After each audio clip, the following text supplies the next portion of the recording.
Hello दोस्तों, story का चौथा पार्ट सुनने से पहले इससे पहले के 3 भाग जरूर सुने। रिया अपने रूम में तैयार हो रही है। आज उसने व्हाइट कलर का पटियाला सूट पहना है और रेड कलर का दुपट्टा डाला है। खुले बाल, आंखों में गहरा काजल, होठों पर हल्की लिपस्टिक, हमेशा की तरह गले में माता रानी का लॉकेट और कोई मेकअप नहीं। रिया बहुत खूबसूरत लग रही है और लगनी भी चाहिए। आज उसका ऑफिस में पहला दिन जो है, वो कहते हैं ना, first impression is the last impression.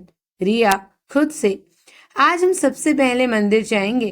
कितने दिन हो गए हैं माता रानी के दर्शन नहीं किए हमने। आज स्पेशल दिन है, इसलिए सबसे पहले माता रानी के दर्शन करेंगे और उसके बाद सब अच्छा होगा। लेकिन हमने ओबरॉय इंडस्ट्रीज का एड्रेस तो लिया ही नहीं। कल पेपर साइन करने के बाद हम चले आए। रिया थोड़ी परेशान हो जाती है कि तभी उसके फोन की बेल बजती है। अननोन नंबर से कॉल आ रहा है। यह किसका नंबर है? रिया कॉल रिसीव करते हुए, हेलो, कौन? दूसरी तरफ से, हेलो रिया जी, मैं विकी। रिया हैरानी से, विकी जी, आपको हमारा नंबर कहाँ से मिला और आपने इतनी सुबह सुबह फोन क्यों किया है? विकी, बाप रे, एक साथ इतने सारे सवाल, पहले कौन से सवाल का जवाब दूं? रिया गुस्से से, इतनी सुबह सुबह कॉल क्यों किया? Vicky, good morning ji. Good morning? जी हाँ, सुबह सुबह गुड मॉर्निंग ही कहते हैं। ये मेरे सवाल का जवाब नहीं है। मैं नीचे आपका वेट कर रहा हूँ। आप जल्दी से रेडी होकर नीचे आ जाइए। लेकिन क्यों? आपके सारे सवालों के जवाब आपको नीचे आकर मिल जाएंगे। हम नहीं आ रहे हैं। आई एम वेटिंग कहकर विक्की कॉल डिस्कनेक्ट कर देता है। रिया गुस्से में कॉल काट दी। हमारी पूरी बात भी नहीं सुनी। अजीब इंसान है। हम कहीं नहीं जाएंगे। कुछ देर सोचने के बाद, लेकिन हमें तो ओबरॉय इंडस्ट्रीज का एड्रेस भी नहीं पता। विकी जी हमारी हेल्प कर सकते हैं। चल रिया, नहीं तो पहले ही दिन लेट हो जाएगी। रिया अपना सारा सामान बैग में डालती है और रूम से निकल जाती है। विकी रिया को फिर कॉल करता है। और कितनी देर लगाएंगी मैडम? आप कहाँ हैं? हमें तो दिखाई नहीं दे रहे। आपके लेफ्ट में। वेट, मैं आपके पास आता हूँ, आप वहीं खड़ी रहिए। विकी रिया के सामने कार लाकर रोक देता है और कार से बाहर आता है। Good morning Riya ji. Good morning. अब यह बताइए कि आप यहाँ क्या कर रहे हैं? आपका इंतजार रिया जी। विकी, मेरा मतलब है, कल के लिए आपसे माफी मांगना चाहता हूँ, इसलिए आपका इंतजार कर रहा था। लेकिन माफी किस बात की? कल मेरे सवाल से आप काफी हर्ट हुई ना, इसलिए। इसकी कोई जरूरत नहीं है, क्योंकि आपने भी वही सवाल पूछा जो पूरी दुनिया पूछती है। अब मुझे इन सब बातों से कोई फर्क नहीं पड़ता, लेकिन मुझे तो पड़ता है रिया जी। रिया हैरानी से विकी की तरफ देखती है। हम फ्रेंड्स हैं ना। अगर मैं आपसे वही सवाल करूं जो पूरी दुनिया करती है, तो मुझ में और बाकी लोगों में क्या फर्क रह जाएगा? I am sorry. अब हम फ्रेंड्स हैं ना, तो सॉरी कैसा? विकी, अब चलें? लेकिन कहाँ? ओबरॉय इंडस्ट्रीज। आप हमें छोड़ेंगे? हाँ, मैंने सोचा आज आपका फर्स्ट डे है, तो बेस्ट ऑफ लक तो बनता है। और आप मुंबई में नहीं हैं, इसलिए दोनों गाड़ी में बैठ जाते हैं। रिया विक्की से, हमें पहले मंदिर जाना था। रिया, 7 बज चुके हैं। अगर आप अभी मंदिर जाएंगी तो बहुत लेट हो जाएंगी, और वैसे भी मंदिर यहाँ से काफी दूर है। रिया, आसपास कोई मंदिर नहीं है। नहीं, हमें सिद्धि विनायक जाना होगा, जो यहाँ से काफी दूर है, और यहाँ आसपास कोई मंदिर नहीं है। रिया उदास हो जाती है। हाँ, एक रास्ता है। आज आपका फर्स्ट डे है, तो ज्यादा काम नहीं होगा। कुछ फॉर्मेलिटीज होंगी, वहां से फ्री होने के बाद हम सिद्धि विनायक चल सकते हैं, अगर आप चाहें तो। रिया कुछ सोचकर, ठीक है। विकी गाड़ी रोक देता है। हम पहुंच गए हैं। ऑफिस के बाहर रॉयल स्टाइल में ओबरॉय इंडस्ट्रीज का नाम लिखा है, जिसे देखकर रिया की आंखें फटी की फटी रह जाती हैं। उसे यकीन नहीं हो रहा है कि वह इतनी बड़ी इंडस्ट्रीज में काम करने वाली है। रिया को ऐसे देखकर विक्की उसकी आंखों के सामने उंगलियों से चुटकी बजाता है। क्या हुआ? ऐसे क्या देख रही हो? रिया चौंक कर, हाँ। दोनों इंडस्ट्रीज के अंदर जाते हैं। रिसेप्शनिस्ट नैना उसे गुड मॉर्निंग विश करती है। Good morning Vicky sir. Good morning Naina. आपके बॉस आ गए? नो सर, किसी काम से बाहर गए हैं। आधे घंटे बाद आएंगे। विकी, नो प्रॉब्लम, हम वेट कर लेते हैं। ओके सर, आप दोनों चलिए, मैं आपके लिए कॉफी भिजवाती हूँ। रिया और विकी वेटिंग रूम में आकर बैठ जाते हैं। रिया ऑफिस को देखकर बहुत खुश होती है। कितना खूबसूरत ऑफिस है। विकी, जितना खूबसूरत ये ऑफिस है उससे कहीं ज्यादा खतरनाक है आपके बॉस। मतलब तो आपको उनके साथ काम करके पता चल ही जाएगा। विकी जी, आप हमें डरा रहे हैं। विकी हंसते हुए, मेरी इतनी मजाल। हम यहाँ आधे घंटे बैठकर क्या करेंगे? इससे अच्छा तो हम मंदिर हो आते हैं। कोई बात नहीं, आइए मैं आपको ऑफिस दिखाता हूँ। विकी रिया को ऑफिस दिखाने लगता है। बनारस शारदा निवास में। शारदा निवास की बेल बजती है। नौकर भागकर दरवाजा खोलता है। बड़े साहब, मैडम आई हैं। किशनलाल जी, जानता हूँ। नौकर, नाश्ता तैयार है। मैडम जी कब से आपका इंतजार कर रही हैं। किशनलाल जी, ठीक है, चलो नाश्ते की टेबल पर। किशनलाल, तुम कब आई? आज सुबह ही। अच्छा, काम ठीक से हो गया? शारदा, आज बहुत देर हो गई आपको लौटने में। हाँ, घाट पर आरती चल रही थी, उसी में देर हो गई। रिया कहाँ है? कहीं नजर नहीं आ रही। अब तक तो घाट से लौट आती थी। रिया यहाँ नहीं है। शारदा हैरानी से, रिया यहाँ नहीं है मतलब कहाँ गई? रिया का सिलेक्शन फैशन डिजाइनिंग कंपटीशन में हुआ था, उसी का सेमिनार अटेंड करने के लिए गई है। शारदा गुस्से में अपनी चेयर से उठते हुए, सेमिनार अटेंड करने कहाँ गई है और किसकी इजाजत से गई है? किशनलाल, मेरी इजाजत से। शारदा गुस्से में, इतना बड़ा फैसला लेने से पहले आपने मुझसे एक बार भी पूछना जरूरी नहीं समझा? क्यों? क्योंकि ना जाने कितने सालों बाद मैंने मेरी लाडो के चेहरे पर खुशी देखी, जिसे देखने के लिए मैं कब से तड़प रहा था। लेकिन तुम्हें इन सब बातों से क्या मतलब? शारदा गुस्से में, मुझे इन सब बातों से क्या मतलब? क्या कहना चाहते हैं आप? शायद आप भूल रहे हैं, रिया मेरी बेटी है और बिना मेरी इजाजत के उसके लिए कोई भी निर्णय लेने का किसी को कोई हक नहीं है। किसी को नहीं, समझे आप? इसलिए आज के बाद दोबारा ऐसी गलती मत कीजिएगा। बेटी, क्या सच में? अगर कभी भी उसे एक माँ बनकर पाला होता तो आज मुझे तुमसे ये सब नहीं कहना पड़ता।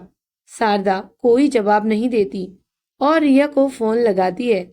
उधर ओबरो इंडस्ट्रीज में विकी रिया को ऑफिस दिखा रहा है। तभी उसकी नजर मलिक साहब पर पड़ती है। अंकल, आप यहाँ? हाँ, मैं कुछ काम से आया था। लेकिन तुम यहाँ कैसे? एक्चुअली मैं रिया को लेकर आया था। वो उनका आज फर्स्ट डे है ना, और मेरी वजह से कल इतनी सारी गड़बड़ हो गई, इसलिए मैंने सोचा क्यों ना बड़े भाई से मैं ही उन्हें इंट्रोड्यूस करवा दूं। मलिक साहब, क्या बात है, आप इतने समझदार कब से हो गए? क्या अंकल, आप भी? लेकिन जय तो ऑफिस में है ही नहीं, इसलिए तो मुझे आना पड़ा। हाँ, नैना ने मुझे बताया आधे घंटे बाद आएंगे। हाँ, जय से मेरी बात हुई है, उसने कहा है कि कैंडिडेट के साथ सारी फॉर्मेलिटीज पूरी करूं, तब तक वो आ जाएगा। तुम तो अच्छे से जानते हो ना उसे, हर काम टाइमली अप टू डेट चाहिए उसे। ओह, तो चलिए फॉर्मेलिटीज पूरी करते हैं, लेट्स गो। बट रिया कहाँ है? वो वॉशरूम की तरफ गई थी। आप चलिए, मैं उसे लेकर आता हूँ। मलिक साहब चले जाते हैं। विकी रिया को कॉल करता है, लेकिन उसका कॉल इंगेज बता रहा है। विकी बार बार रिया को कॉल करता है, लेकिन कॉल कनेक्ट नहीं हो पाती। विकी वॉशरूम के बाहर पहुंचता है। रिया उसके बाहर मिल जाती है। कब से कॉल कर रहा हूं मैं, रिसीव क्यों नहीं कर रहे हो आप? हम बस आ ही रहे थे। इतने में रिया के फोन की बेल बजती है, लेकिन रिया कॉल रिसीव नहीं करती। आप कॉल क्यों नहीं रिसीव करती? कोई प्रॉब्लम है क्या? किसका फोन है? रिया कॉल कट कर देती है। नहीं, कोई प्रॉब्लम नहीं है। आप हमें ढूंढ रहे थे। मिस्टर ओबरॉय आ गए क्या?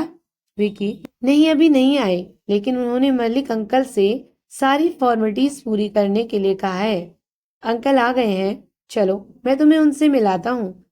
विकी रिया को मलिक सर से मिलवाता है। Hello Riya ji, welcome Oberoi industries. Thank you sir. तो रिया जी, कल से आप ऑफिस ज्वाइन करेंगी, तो कुछ फॉर्मेलिटीज हैं, आप पूरी कर दीजिए। यह फॉर्म है, उसे पूरा फिल कर दीजिए। बाकी का काम आपको कल समझा दिया जाएगा। फॉर्म को देखते ही रिया थोड़ी परेशान हो जाती है, क्योंकि उसमें माता पिता का नाम भी फिल करना है। क्या हुआ रिया जी, आप कुछ परेशान लग रही हैं। क्या प्रॉब्लम है, बताइए तो सही। हो सकता है मैं आपकी कोई हेल्प कर दूं। सुबह से देख रहा हूं आप कुछ परेशान हैं। विकी जी, हम डॉक्यूमेंट की फोटो कॉपी लाना तो भूल ही गए। ओफो, बस इतनी सी बात। ओरिजिनल तो लेकर आई हो ना। रिया, जी हाँ, लाई हूँ। आप जब तक फॉर्म फिल करो, मैं फोटो कॉपी करा कर लाता हूँ। Okay, thank you Vicky ji. Vicky document की फोटो कॉपी करने के लिए चले जाता है। तब तक रिया पूरा फॉर्म फिल कर देती है, लेकिन उस वाले कॉलम को छोड़ देती है। मिस्टर मलिक फॉर्म चेक करते हुए, आपने ये वाला कॉलम खाली क्यों छोड़ दिया? अपने पेरेंट्स का नाम तो लिखिए। क्या नाम है आपके पापा का? रिया आंखों में आंसू भरते हुए, हमें नहीं मालूम सर, हमारे पापा का क्या नाम है। ओ सॉरी बेटा, तो माँ का नाम ही लिख दो। रिया फॉर्म लेकर माँ के नाम की जगह शारदा मल्होत्रा लिख देती है। बेटा, आपका नाम तो रिया मिश्रा है ना, फिर माँ के नाम के आगे मल्होत्रा? सर, ये तो हम खुद भी नहीं जानते कि हमारे नाम के आगे मिश्रा कैसे है। कहते हुए रिया की आंखों से आंसू आ जाते हैं। मिस्टर मलिक रिया के सर में हाथ फेरते हुए, रिया बेटा, एक दिन आप इतनी तरक्की करोगे कि आपको किसी के सरनेम की जरूरत ही नहीं होगी। सारी फॉर्मेलिटीज हो गई हैं। आप एक बार अपने बॉस से मिल लीजिए, वो आते ही होंगे। उसके बाद आप घर जा सकती हैं। बस ऑफिस टाइम से आना और मन लगाकर काम करना। इतने में विकी डॉक्यूमेंट की फोटो कॉपी करा कर ले आता है। रिया को उदास देखकर, क्या हुआ रिया जी, कोई प्रॉब्लम है? नहीं विकी जी, ऐसी कोई बात नहीं है। तो चलिए आपको आपका कैबिन दिखाते हैं। तो ये रहा रिया जी आपका कैबिन। विकी रिया का हाथ पकड़कर उसे चेयर में बिठाता है। तो कैसा लग रहा है आपको? रिया, बहुत अच्छा लग रहा है। आज हम बहुत खुश हैं, हमारा सपना जो पूरा हो गया है। विकी को कुलजीत का कॉल आता है। हाँ पापा, बताइए। विकी, कहाँ हो बेटा? ओबरॉय इंडस्ट्रीज में। क्यों पापा, बताइए, कुछ काम था आपको? तुम वहाँ क्या कर रहे हो? पापा, कल मेरी वजह से जो कुछ भी हुआ, उससे रिया को कोई प्रॉब्लम ना हो, इसलिए सोचा कि आज मैं ही उन्हें छोड़ दूं। ओके विकी, सही किया, पर जल्दी यहाँ आ जाओ, कुछ जरूरी काम है। ओके पापा। रिया जी, पापा का कॉल है, मुझे जाना होगा, कुछ इम्पोर्टेंट काम है। अब आप भाई से मिल लेना। ओके, आप जाइए विकी जी। विकी जाने लगता है। रिया विक्की को आवाज देते हुए, विकी जी, हम मंदिर तो जाएंगे ना? यस रिया जी, आप जैसे ही यहाँ से फ्री हो जाएं, मुझे कॉल कर देना। ओके विकी जी, बाय। रिया अपने कैबिन में बैठी है और बहुत खुश है। अपनी कुछ सेल्फी लेकर शुभ के नंबर में सेंड करती है। फिर शुभ को कॉल करती है, पर शुभ का कॉल नहीं लगता। जय ओबरॉय की ऑफिस में एंट्री होती है। सारे एम्प्लॉयज खड़े होकर, good morning sir, good morning everyone. Naman, cabin में आओ। नमन, आज शाम मेरी मीटिंग है, शाम को 6 बजे कोई आने वाला है, तुम उसे एयरपोर्ट से ले आना। ओके सर, जरूर। नैना, न्यू कैंडिडेट को भेजो। सर, न्यू कैंडिडेट तो आया ही नहीं। जय ओबरॉय गुस्से में, नहीं आया तो ये फाइल किसने फिल की? कहते हुए गुस्से में फाइल उसकी तरफ फेंक देता है। नैना बहुत डर जाती है। जय ओबरॉय के गुस्से से पूरा ऑफिस अपने अपने कामों में लग जाता है। आपका ध्यान कहाँ रहता है मिस नैना? अगर आपका काम करने में मन नहीं है तो आप जा सकती हैं। सॉरी सर, कहते हुए नैना कैबिन से बाहर आती है।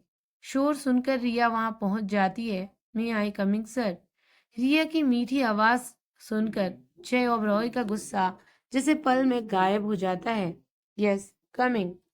रिया जैसे ही कैबिन में एंटर करती है, जय ओबरॉय को देखकर हैरान हो जाती है और गुस्से में कहती है, तुम तुम यहाँ भी आ गए, हमारा पीछा करते करते। काइंड योर इन्फॉर्मेशन मिस रिया, ये मेरा ऑफिस है और मैं यहाँ पर बॉस हूँ। ओबरॉय इंडस्ट्रीज का मालिक मैं ही हूँ, जय ओबरॉय। और वन मोर थिंग, ऐसा बिल्कुल भी नहीं है कि मैं तुम्हारा पीछा कर रहा था और मैंने जानबूझकर तुम्हें सिलेक्ट किया है। अगर मुझे पता होता कि वो लास्ट कैंडिडेट तुम हो, रिया, जय ओबरॉय की बात काटते हुए, तो आप मुझे कभी सिलेक्ट नहीं करते, है ना?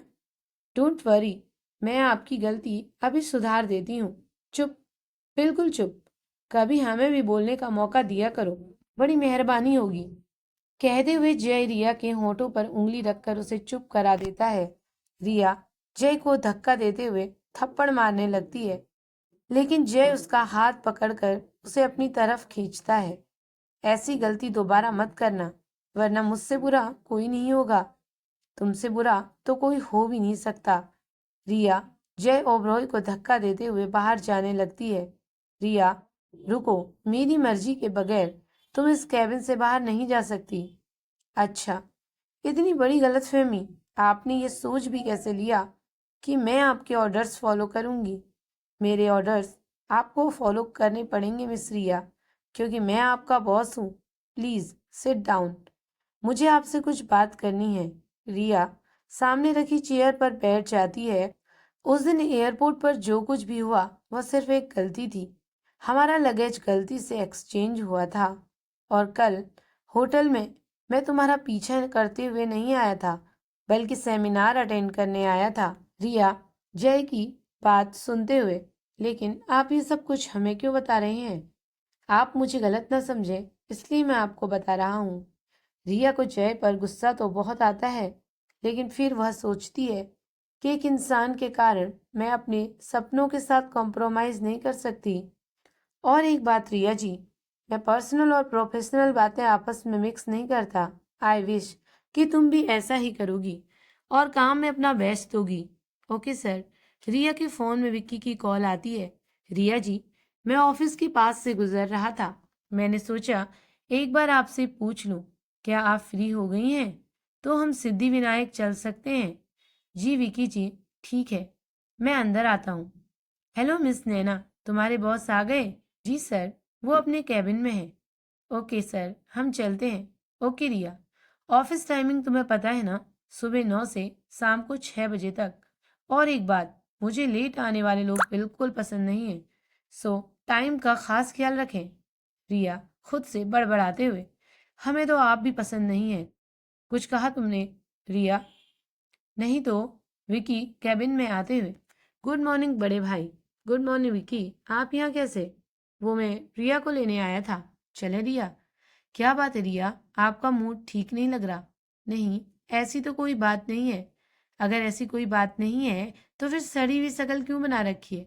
रिया एक बड़ी सी स्माइल देते हुए, अब ठीक है? ओके बाय बड़े भाई। जय ओबरॉय खुद से, ये लड़की भी बड़ी अजीब है, इसकी वजह से मेरा इतना सारा टाइम वेस्ट हो गया। इतने में दादी माँ की कॉल आ जाती है। ओफो, अब ये क्यों कॉल कर रही हैं? जय, कहाँ हो तुम? दादी माँ, ये कैसा सवाल है? ऑफिस में ही हूँ, और कहाँ? अच्छा ठीक है, कहकर कॉल काट देती है। अजीब है, फोन काट दिया। पता नहीं क्या चल रहा है दादी माँ के दिमाग में। रिया और विकी ऑफिस से बाहर आ रहे थे, तभी नैना की नजर रिया पर पड़ती है। एक्सक्यूज मी मिस रिया, क्या आपको पता नहीं है कि न्यू ऑफिस ज्वाइन करने के बाद कुछ रूल्स और फॉर्मेलिटीज होती हैं जो आपको पूरी करनी चाहिए थी?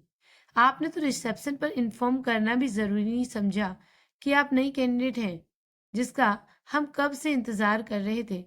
आज सिर्फ और सिर्फ आपकी वजह से सर ने मुझे कितना कुछ सुनाया। तो सर आपके ऊपर मेरी वजह से चिल्ला रहे थे?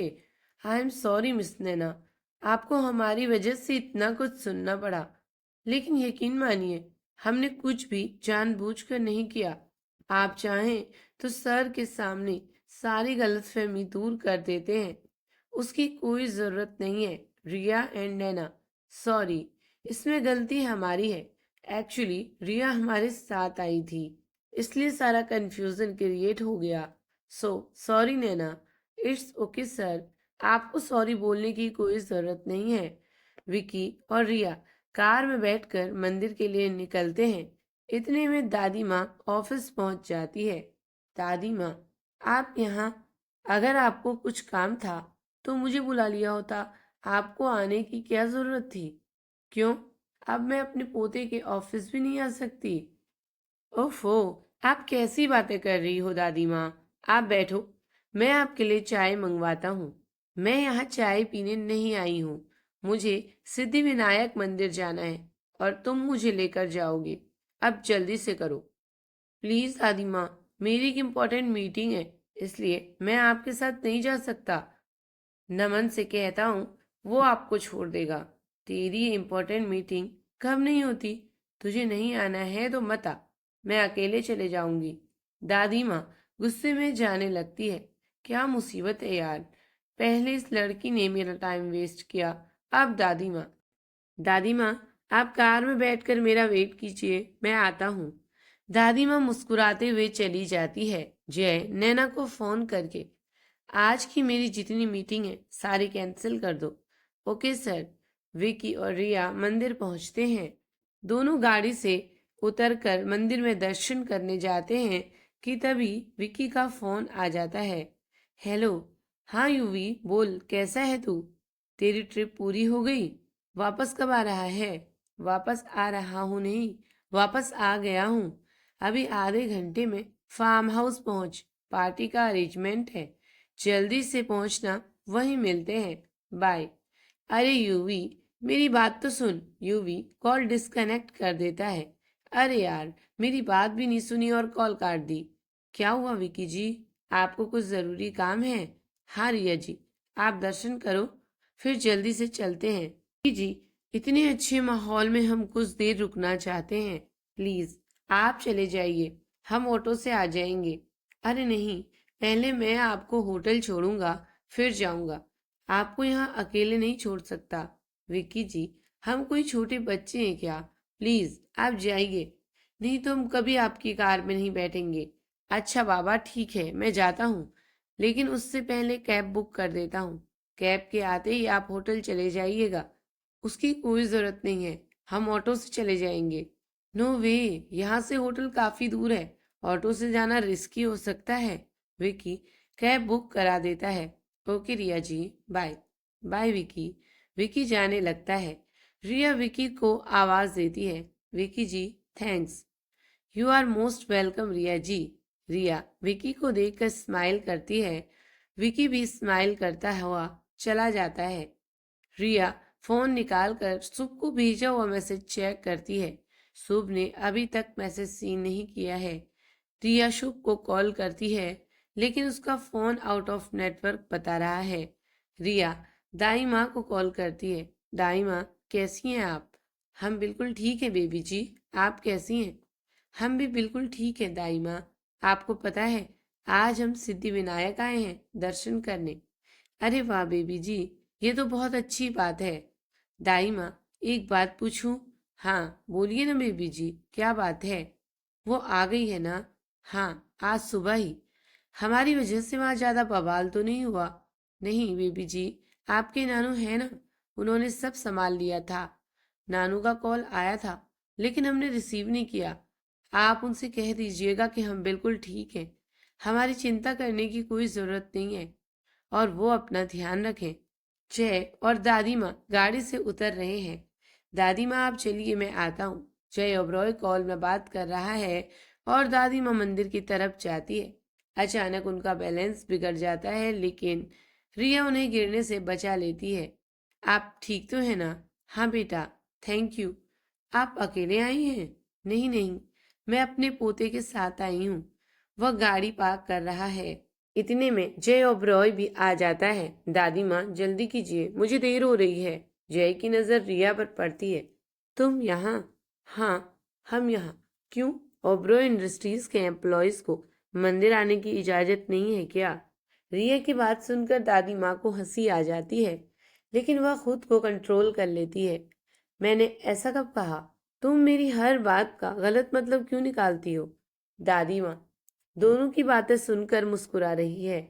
देखिए, हम अभी आपके ऑफिस में नहीं हैं, इसलिए आपके हर सवाल का जवाब देना हम जरूरी नहीं समझते। तुमसे तो बात करना ही बेकार है। दादी माँ प्लीज जल्दी कीजिए। हाँ हाँ ठीक है, तुझे तो हर काम में जल्दी होती है। तू नहीं चलेगा मेरे साथ? प्लीज दादी माँ। अच्छा ठीक है, तो यहीं रुक, मैं दर्शन करके आती हूँ। अरे, आप अकेले कैसे जाएंगी? सीढ़ियाँ काफी ऊंची हैं, आपको चलने में तकलीफ होगी। सर, आई थिंक आपको उनके साथ जाना चाहिए। अभी अभी गिरते गिरते बची हैं आपकी दादी माँ। इतना सुनते ही जय कोई जवाब नहीं देता और दादी माँ की तरफ देखता है। रहने दे बेटा, वो नहीं जाएगा, मुझे अकेले ही जाना होगा। वही तो हम सोचे कि खड़ूस राक्षस टाइप इंसान मंदिर में कैसे। जय रिया की बात सुन लेता है। कुछ कहा तुमने मिस रिया? नहीं तो शायद आपके कान बज रहे हैं। चलिए, हम आपके दर्शन करा देते हैं। नहीं बेटा, मैं चली जाऊंगी। अरे, हम चलते हैं ना आपके साथ। दोनों मंदिर में दर्शन करने चले जाते हैं। जय ओब्रॉय उनका इंतजार कर रहा है। कुछ देर बाद दोनों सीढ़ियों से आ रहे हैं। जय अपनी गाड़ी की तरफ चला जाता है। तभी वहां दो लड़के किसी को ढूंढते हुए आए हैं। पहला लड़का, पता नहीं कहाँ चली गई आफत की पुड़िया। अगर किसी के हाथ लग गई तो मुसीबत खड़ी हो जाएगी। चल चल, एक बार मंदिर में देख कर आते हैं। उनके जाते ही जय गाड़ी लेकर आता है। दादी माँ के लिए दरवाजा खोलता है। चलें दादी माँ? हाँ चलो। थैंक यू रिया बेटा। उसकी कोई जरूरत नहीं है दादी माँ। Sorry ma'am. सॉरी बोलने की कोई बात नहीं है। तुम मुझे दादी माँ बोलोगी तो मुझे ज्यादा अच्छा लगेगा। दादी माँ गाड़ी में बैठ जाती है। तुम तुम तो विकी के साथ आई थी ना? वो कहाँ है? कहीं नजर नहीं आ रहा। हाँ, उन्हें कोई जरूरी काम था इसलिए वो चले गए। यहाँ से होटल काफी दूर है, तुम चाहो तो मैं तुम्हें ड्रॉप कर दूं। नो थैंक्स, हमने कैब बुक कर ली है, बस आती ही होगी। दादी और जय वहां से चले जाते हैं। तभी वो दो लड़के रिया के पास आते हैं। एक्सक्यूज मी मैडम, क्या आपने यहाँ पर 10-12 साल की लड़की को देखा? हम दोनों अपनी छोटी बहन के साथ मंदिर आए थे, लेकिन पता नहीं वह कहाँ चली गई। अगर आप हमारी कुछ मदद करें तो बड़ी मेहरबानी होती। रिया थोड़ी देर सोचने के बाद, हाँ याद आया, जब हम उतर रहे थे तब हमने एक लड़की को हाईवे की तरफ जाते देखा था। Thank you so much. चल भाई, जल्दी कर, दोनों हाईवे की तरफ भागते हैं। उनके जाते ही रिया डस्टबिन की तरफ भागती है। डस्टबिन के अंदर 12 साल की बच्ची डर के मारे छिपी हुई है। रिया उसे हाथ देकर बाहर निकालती है। क्या हुआ? तुम यहाँ क्यों छुपी हुई हो? वह दोनों तुम्हारे भाई नहीं है ना? बच्ची बहुत डरी हुई है। वह रिया को एकदम टाइटली पकड़ लेती है। अच्छा बताओ, तुम्हारा नाम क्या है? बच्ची अपना नाम मानवी बताती है। कितना प्यारा नाम है। अच्छा, अब रोना बंद करो और डरने की कोई जरूरत नहीं है। वो दोनों चले गए हैं और हम आपके पास हैं ना, हम आपको कुछ नहीं होने देंगे। अब स्माइल कीजिए। रिया वहीं खड़ी कैब का इंतजार करने लगती है। तभी वो दोनों वापस आ जाते हैं। दोनों को वापस आता देख रिया मानवी को लेकर मंदिर के पीछे छुप जाती है। रिया के वहां से हटते ही कैब भी वहां आ जाती है। ड्राइवर थोड़ी देर रुकने के बाद विकी को कॉल करता है। वह दोनों लड़के रिया और मानवी को ढूंढ रहे हैं। हेलो सर, यहाँ कोई लड़की नहीं है। ठीक है, तुम रुको भाई, मैं पता करता हूँ। ओके, जल्दी कीजिए सर।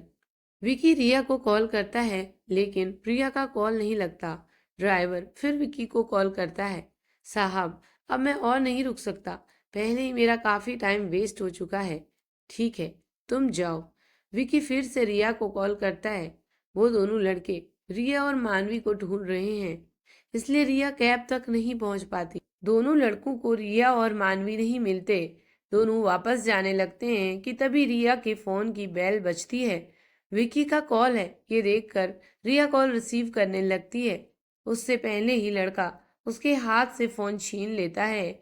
छीना झपटी में कॉल रिसीव होकर फोन नीचे गिर जाता है। हेलो हेलो रिया, कहाँ हो तुम? पर उधर से कोई जवाब नहीं आता। आखिर कौन है वो दो लड़के? मानवी के आने से रिया की जिंदगी में क्या बदलाव आएगा, जानने के लिए स्टोरी का 5वां पार्ट जरूर देखें। Thank you for watching.